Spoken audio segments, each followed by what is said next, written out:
გადაცემის უცხოეთის რეპორტაჟების სპონსორია საქართველოს ბანკი.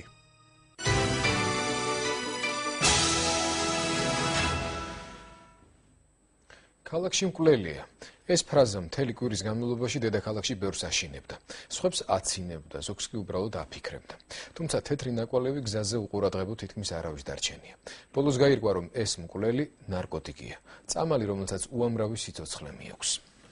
ნარკომანია მარად უკურნებელი სენია. ამ ფრაზას ისრაელის ერთ-ერთ კლინიკაში ყოველდღე უმეორებენ იმ ადამიანებს, რომლებიც ნარკოტიკზე დამოკიდებულებისგან გათავისუფლებას ცდილობენ. უნდა გახსოვდეს, რომ ავად ხარ თუ გინდა რომ განიკურნო. ქალაქ აშკელონში კლინიკა ქართველმა სუფთა, ანუ ყოფილმა ნარკომანებმა დააარსეს. ეს სიკვდილის საჩრდილთან ბრძოლის ახალი და საკმაოდ ეფექტური მეთოდია. დიანა ტრაპაიძე და კახა ჯანაშვილმა მახურები, ანუ ნარკოტიკზე დამოკიდებულები მოინახულეს და ისრაელში არსებულ ჩვენი დროების ყველაზე საშიში თან ბრძოლის მეთოდებს გაეცნენ. ქართველი სუფთა ნარკომანის ნარკომანობის წლების დოკუმენტალისტიკა და ლომკის გადაგდების უმძიმესი გზა. რა შეუძლია ერთბაიანს? ფრთხილად ქალაქში და მთელს ქვეყანაში ჩვენი დროების ყველაზე საშიში მკვლელია.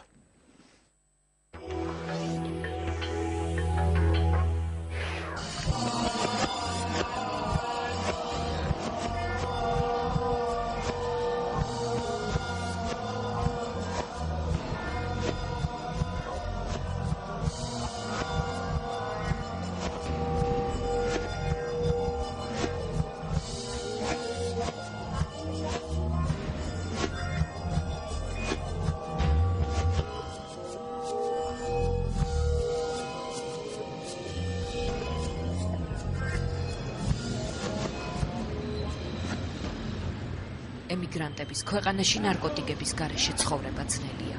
თელ-ავივში ტახანამერკას ბირჟა წარმოსახვით სამყაროში არსებობს. ქალაქის მერიამ ბაღის გაშენება გადაწყვიტა, თუმცა ნარკომანების თავშეყრის ყველაზე ხალხმრავალ ადგილს ფუნქცია მაინც არ დაუკარგავს. როგორც ამბობენ, აქ ჩაძირული ნარკომანები ცხოვრობენ.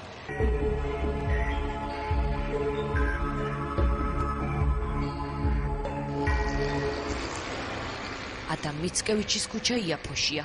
ისრაელის ყველაზე დიდი კლინიკის კარი ყოველთვის ღიაა. აქ ტახანამერკიდან ხალხი არ მოჰყავთ. აქ საკუთარი სურვილით მოდიან. ნარკოლოგიურ კლინიკაში ძირითადად რუსულენოვან პაციენტებს კურნალობენ. მათ შორის რამდენიმეს საქართველოდან ჩასულს. დოქტორ ემზარი ფსიქოლოგია. მას შემდეგ, რაც 21 დღიანი სუბოტექსის კურსი დასრულდება, იგი ფსიქოლოგიურ თერაპიას იწყებს. ამბობს, რომ ეს მკურნალობის ყველაზე რთული და ხანგრძლივი ეტაპია. Все хорошо. В общем, придешь в воскресенье, да, и да. Нормально. Я сказал, я соскучился, я ничего больше. Нормально. მისი ტელეფონი 24 საათი ჩართულია. ურეკავენ პაციენტები, რომელთაც ნარკოტიკების გარეშე ცხოვრება ძალიან უჭირთ. ყველაფერი კლინიკის პირველ სართულზე იწყება. პაციენტს რეგისტრაციაში ატარებენ. სთხოვენ მოქალაქეობის ცნობას და ერთი სართულით ზემოთ აღყავთ. გისოსებს მიღმა უნარკოტიკო ცხოვრების პირველი მძიმე გამოცდა იწყება.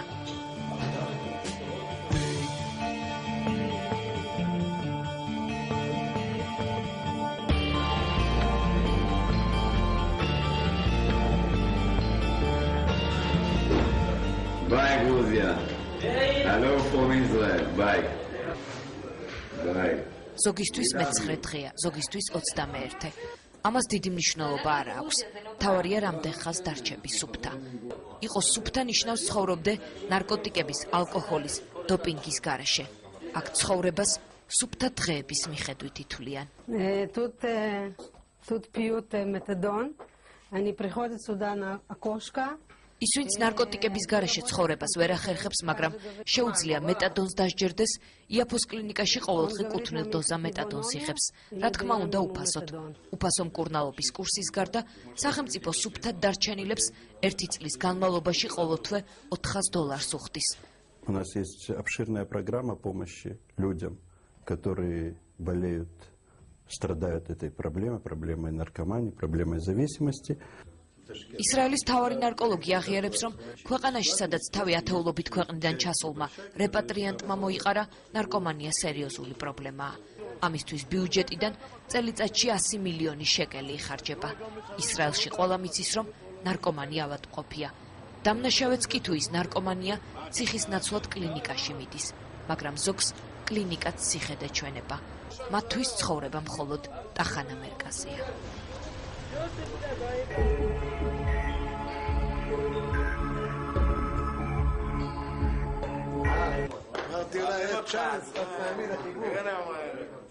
როცა იურიძე მოსაუბრეთა ფსიქოლოგიური კურსი სრულდება, დოქტორ ემზარი თავის პაციენტებს ეძახის. Заходим, пожалуйста. Ხოთელი ცხოვრება 27 წლის მანძილზე რამდენი ცხოვრობდი მე, სულ ეძახდი ნარკოტიკის წამალს. და ბოლოს მივხვდი, რომ წამალი შხამილო ჩემთვის რა. წამალს 27 წელი იკეთებდა. 27 წლის მერე მიხვდა, რომ ნარკოტიკის საწამლავია და იაფოს კლინიკაში დოქტორ ემზარისთან მივიდა. სუფთა ცხოვრებაც იმ დღიდან დაიწყო. ნარკოტიკმა დამაჩოქა. ცხოვრებაში არ მეგონა მე რომ სხვა ნარკომანს დავინახავდი რომ ასვალზე იჯდა, ცხოვრებაში იმას ვამბობდი რომ მე ამ დონეზე არ დავალმეთ. მაგრამ მეც დავედი იმ დონეზე და იმაზე უარესზე კიდე. მერაბი ნამდვილი გმირია. 4 წელი 8 თვე და 29 დღე სუფთა. 11 თებერვალს მე-5 წლის თავს იზეიმებს. ჩემთვის დაბადების დღეა 12 თებერვალი. 12 თებერვალს დავანებე პირველად თავი ცხოვრებაში ამ ხელაკაცმა, იმ დღის მერე მე აღარ მიხმარა არაფერი და დღეს ყოველ 12 თებერვალს რომელი წელიც მოდის, ესე ვამბობ რომ მე დღეს 5 წლის ბავშვი ვარ მეთქი რა. ნარკოტიკო დანაძლია ჩემთვის ცხოვრება, აი დღიდან ცხოვრება დანაძლია. მორისი ისრაელში ახალციხიდან ჩავიდა. 13 წლიდან ნარკომანია. უკვე 1 წელი 11 თვე და 15 დღე სუფთაა, თუმცა მაინც ძალიან უჭირს. ვისაც кайფი იცის ხო, ვისაც ნარკოტიკის გემო იცის, ეგ ნავიგიო запомнить, რა ნიშნავს დარჩება ეგა. просто დღესდღეობით მე ის აღარა მაქვს თუ და რა, რასაც ქვია რა, ეს ფიქრი ნარკოტიკზე. მე მეგონა რომ ვინც кайფობს, აი ეს кайფი ყველაზე кайია რა. ვინც არ кайფობს, მე მეგონა აი ლოხები არიან რა, მაგათ მაგრამ იციან ცხოვრებაში. და დღესდღეობით აზე მოვდივარ რომ არა რა ნარკოტიკს მარტო სიკვდილი აქვს. ოლეც დოქტორ ემზარის პაციენტია. ბელორუსიიდან ისრაელში უკვე ჩამოყალიბებული ნარკომანი ჩავიდა. 10 წელი იკეთებდა. მარტაც სისტემატიური მოხმარების დროს დაიბადა. უკვე 11 თვე სუფთაა. Когда была беременная, все равно раз в месяц и 2 раза в месяц я употребляла наркотики. Вот. Потом, когда только я родила, и сразу же через неделю я опять начала употреблять и сразу же залезла на систему. Первый раз в жизни мне захотелось жить без наркотиков. Вот когда я без наркотиков, я могу сказать, что я хочу жить. У меня раньше, когда я, допустим, там несколько дней, месяц не употребляю, я просто не хотела жить, я не понимала, зачем я живу, для чего. Сейчас это ушло все, слава богу. ოლე ამის შესახებ კამერის წინ არ საუბრობს, თუმცა ძალიან აწუხებს დისბედი. 15 წლის გოგონა ნარკოტიკებს მან შეაჩვია. ახლა მისი და მის გშია და ძალიან ცუდად არის. ოლე ასავით ებრაელი ქმარი არ ყავს, რომ თელ-ავივში ჩამოიყვანოს და უფასოდ უმკურნალოს.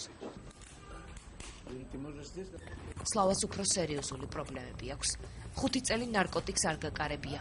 როცა მძიმე დღეები გადაიტანა, მერე გაიგო, რომ შიცითაა დაავადებული. იცის, მაგრამ ცდილობს თავს არ შეახსენოს. Это была как бы любовь всей жизни. То есть наркотик это был как бы часть моей жизни, не часть как бы, это была очень большая часть моей жизни, и я не мог как бы об этом не думать. И на сегодняшний день нет, приходят такие мысли, а это всего лишь мысли. А раньше это было как бы это обсессивное желание. დოქტორ ემზარ ბენიოსეფი საქართველოში ფსიქიატრიულ კლინიკაში მუშაობდა. ისრაელში რამდენიმე წელია ცხოვრობს. რამდენიმე ადამიანის ცხოვრებით. ოლაც, მორისიც, მერაბიც, სლავაც მის გარეშე ვერ არსებობენ. დოქტორ ემზარი მათი მეგობარია. საკუთარ მეთოდებზე საუბარი უჭირს. აღიარებს, რომ მასთან საქართველოდან რამდენიმე მაღალჩინოსანიც კი ჩასულა. მათ უნდათ მკურნალობას სწრაფად და ანონიმურად. ექიმმა უარი თქვა. მისი პრინციპებია: გიყვარდეს პაციენტი, არ იჩქარო და გზა ახალი სიცოცხლისკენ კლინიკის გისოსებს მიღმა გაიარო. შეიძლება ჩემი პიროვნების განაც გამოდის, რომ მე მირჩევნია, როცა არის ეპატიური, როცა მე მინდა შევიზნო ადამიანი, დავახლოვდე, დავიახლოვო, გავიგო, რა ტკივა, როგორ ტკივა და დავეხმარო ჩემი წლია, ვიდრე იყოს თქვა ესეთი ძალით გაკეთებული. მე ამჯერა ძალით გაკეთებული რაიმეს ნარკომანიაში. თუ იჩქარა თვალის გახელა, შეიძლება დაიღუპოს, იმიტომ რომ ქუჩა ელოდება მას როგორც ნარკომანს. რომ ყველა კავშირები მისი ისე ნარკომანებთან არის. თუ მიეკარა იმ თავის ძველ მეგობრებს, აუცილებლად წაიყვანებენ უკან.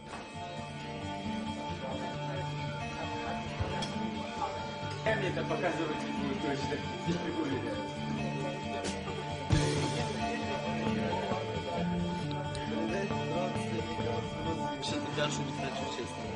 აქ მკურნალობა ფასიანია. მოდიან ისინი, ვისაც მოქალაქეობა არ აქვთ. სხვა ქვეყნებიდანაც ჩამოდიან. ეს აშკელონში ქართველების კლინიკაა. ისინიც ერთ დროს ემზარის პაციენტები იყვნენ. კარგად იცნობენ მეთოდს, როცა ნარკომანს სუფთა ნარკომანი მკურნალობს. ღმერთო მომეცი ძალა შევცვალო ის რისი შეცვლაც შემიძლია და შევეგუო იმას რისი შეცვლაც არ შემიძლია და გონიერება ერთი მეორესგან გამოვარჩიო. ამინ. დღე კლინიკაში ლოცვით იწყება. აქ ნარკომანებს ასწავლიან როგორ იცხოვრონ ნარკოტიკების გარეშე. ასწავლიან ის ადამიანები, რომლებმაც ეს გზა ერთხელ უკვე გაიარეს.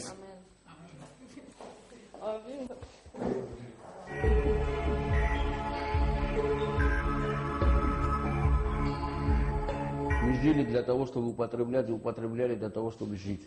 გია ახლა დილის ფსიქოლოგიურ კურსს ატარებს. ისიც ერთ დროს ნარკომანი იყო, თუმცა ექიმები ცნებას ყოფილი ნარკომანი არ ცნობენ. სანამ ამ პარაშოკს არ მივიღებდით, არ შეგვეძლო კვილი გაგვეხეხა, ანდა უბრალოდ მაღაზიაში ჩავსულიყავით, ანდა ბავშვს მოუფერებოდით, ეს გვაძლევდა ყველაფრის სტიმულს, რომ გაგვეკეთებინა. და დღესდღეობით ჩვენ ვსწავლობთ ცხოვრებას და ვასწავლეთ ცხოვრებას, რომ ნარკოტიკის გარეშე რო ვიცხოვროთ ეს. გია მომავალი მეუღლეც კლინიკაში გაიცნო. ახლა ერთად ცხოვრობენ და ქორწილისთვის ემზადებიან. დიმამ და დიანამაც ერთმანეთი აქ გაიცნეს. კლინიკაში მათი რომანის გაგრძელებას ელოდებიან.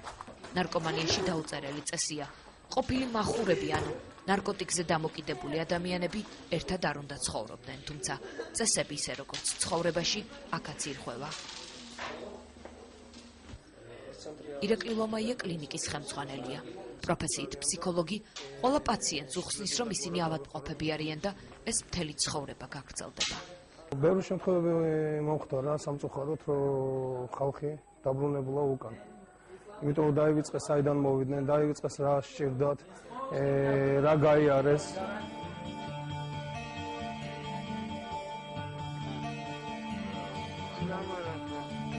ეს ფილმი სუფთა ნარკომანმა გადაიღო. მაშინ 2 წელი დანებებული ჰქონდა. ტახანამერკას კარგად იცნობდა და ტახანამერკაზე მასაც კარგად იცნობდნენ. ნიკო ბელიაშვილი ახლა თბილისში ცხოვრობს. ცხოვრებას ისიც დოქტორ ემზარის კლინიკაში დაუბრუნდა. მის ფეხმძიმე მეუღლეს არ სჯერა, რომ ნიკო ნარკომანი იყო. დღესდღეობით 4 წელიწადია სუფთა ვარ ამ ყველაფრისაგან. არაფერს არ ვეკარები არც სასმელს, იმიტომ რომ ვიცი, რომ სასმელი ჩემთვის დამღუპველია. ბევრჯერ მევიყვანი ვარ სასმელს ისევ იმ დონეზე, რომ ისევ წამაში დაუბრუნებია. ისრაელში კიდევ ერთი მისამართია, სადაც ნარკომანები იკრიბებიან, მაგრამ იმ ადგილის გადაღების უფლება არავის აქვს. ნარკომანთა ანონიმურ კლუბში სუფთა ნარკომანები თითქმის ყოველ საღამოს მიდიან. მერაბი 5 წლის თავს სწორედ LA-ში გადაიხდის. რა თქმა უნდა, დაპატიჟებული იქნება დოქტორ ემზარი, სლავაც მორისიც და ოლაც მარტასთან ერთად. მათ სურთ ყველას დაანახონ, რომ ტყუილია ერთი ცნობილი გამოთქმა.